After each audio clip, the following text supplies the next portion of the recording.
Bernard,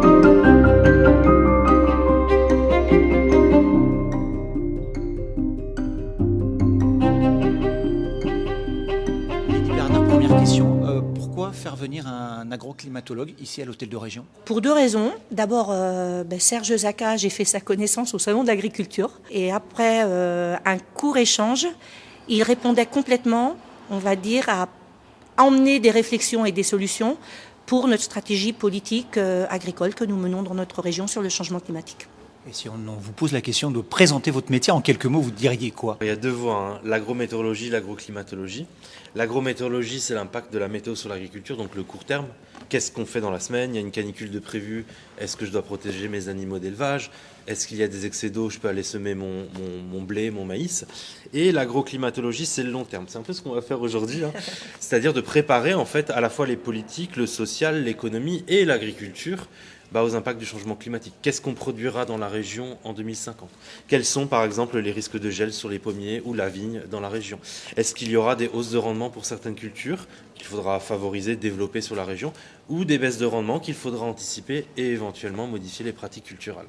Là, vous parlez de la région, de celle des Pays de la Loire. Vous avez un petit peu étudié les possibilités. Donnez-nous quelques pistes en fait de ce qu'il faudrait faire. C'est très compliqué comme réponse puisque la région Pays de la Loire produit de tout, hein. À chaque fois que je viens ici, je me dis mais de quoi je vais parler?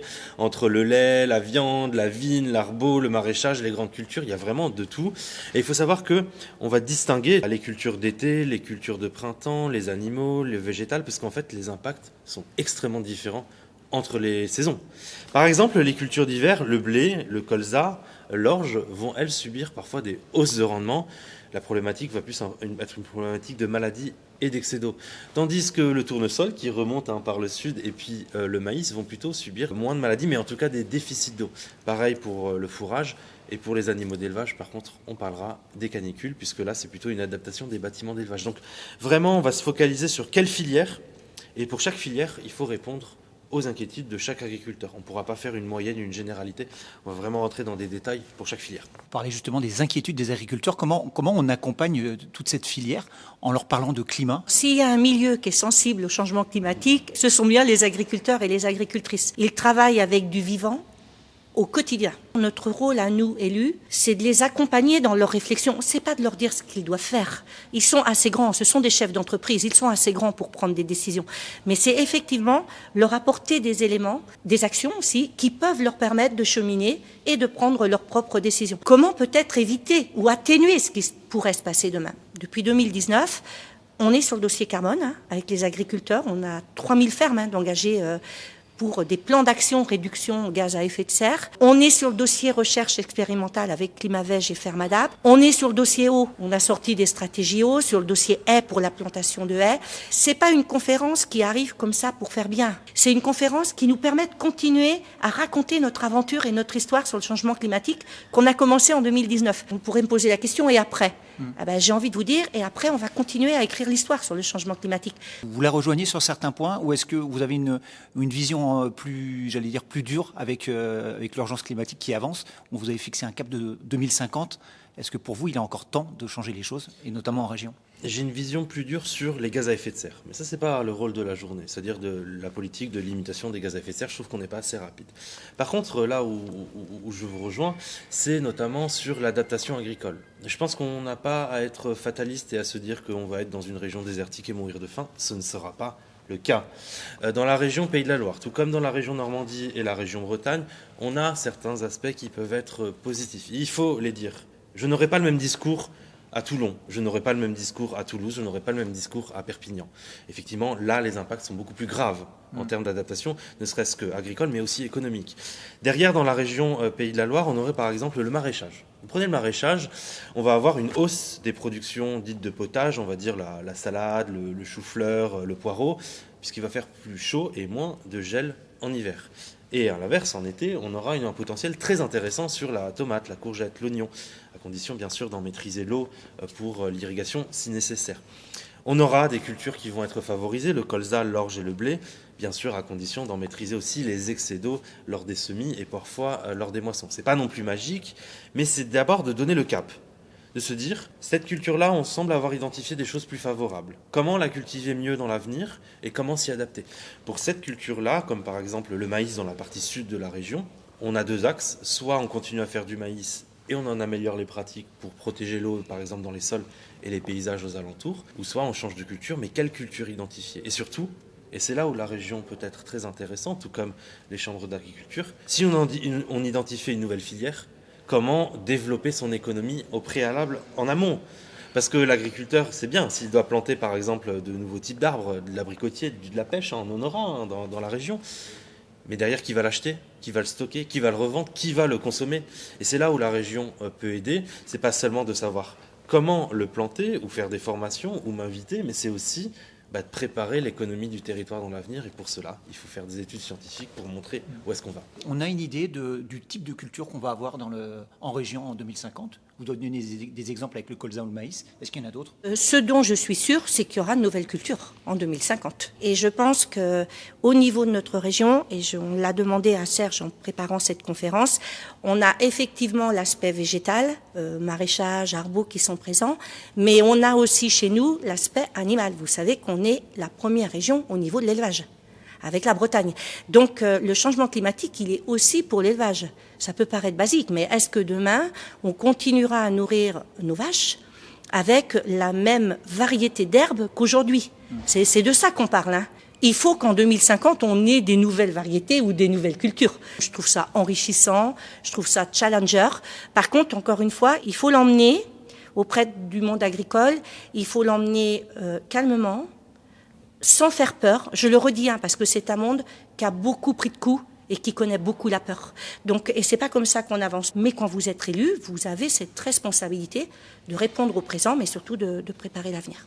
Quels sont ces enjeux? Quels sont les messages principaux que vous avez envie de faire passer? Le message principal, c'est osons préparer l'avenir. Et surtout, on est capable de le faire ici. On est capable de le faire. Qu'on a tout intérêt à ce que le poids économique de l'agriculture dans la région reste présent.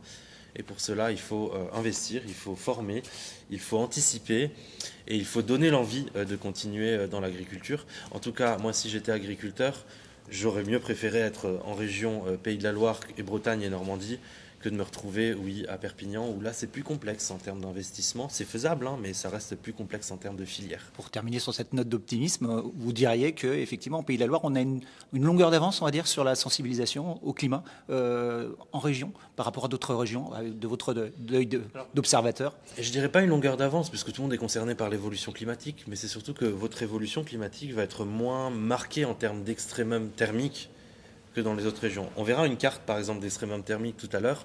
On voit qu'il fera 42, 43 degrés au pic, ce qui est beaucoup, qu'on soit d'accord.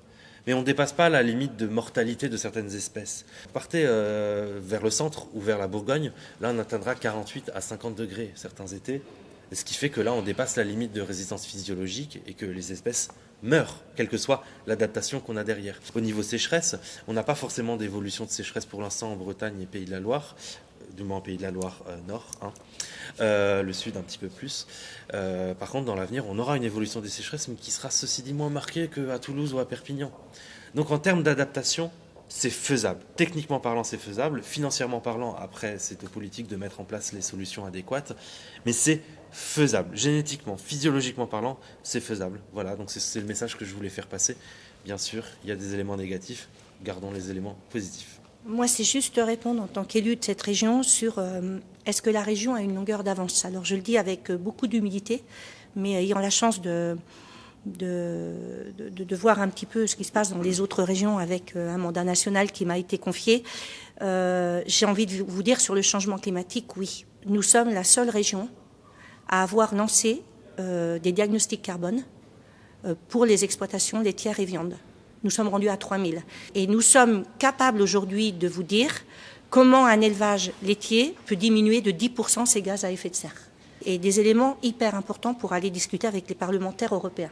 Ça, c'est la première chose. La deuxième chose, nous sommes aussi une des seules régions, je pense que nous sommes la seule, d'ailleurs, les services de l'État sont en contact avec nous, à avoir, dès depuis 2019, mis de grosses enveloppes de recherche et d'expérimentation sur ce qu'on appelle le pré-compétitif, sur l'adaptation au changement climatique. On mélange en fait la recherche fondamentale avec la recherche appliquée et on met en place des démonstrateurs, y compris dans des exploitations agricoles, dans des fermes expérimentales, pour essayer des choses, pour préparer demain. Et nous avons reconduit ça, parce que nous y croyons vraiment énormément, et nous avons aussi sorti un dossier nouveau sur le bien-être animal, parce qu'on a une vraie question, quand on va être sur des températures à 40 degrés, comment les animaux peuvent continuer à être à l'aise et heureux. Je pense sincèrement qu'au niveau des régions, et encore une fois, je le dis avec beaucoup d'humilité, il y a vraiment beaucoup d'actions d'engagées et de travaux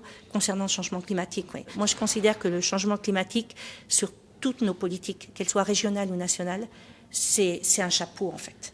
Je pense qu'on devrait faire toutes nos politiques et penser toutes nos politiques avec ce changement climatique. Alors, comment réduire, éviter les gaz à effet de serre, et après, comment s'adapter. N'oublions pas le réduire, éviter, et après s'adapter. Mais bon, c'est vrai pour le monde agricole, c'est vrai pour l'industrie.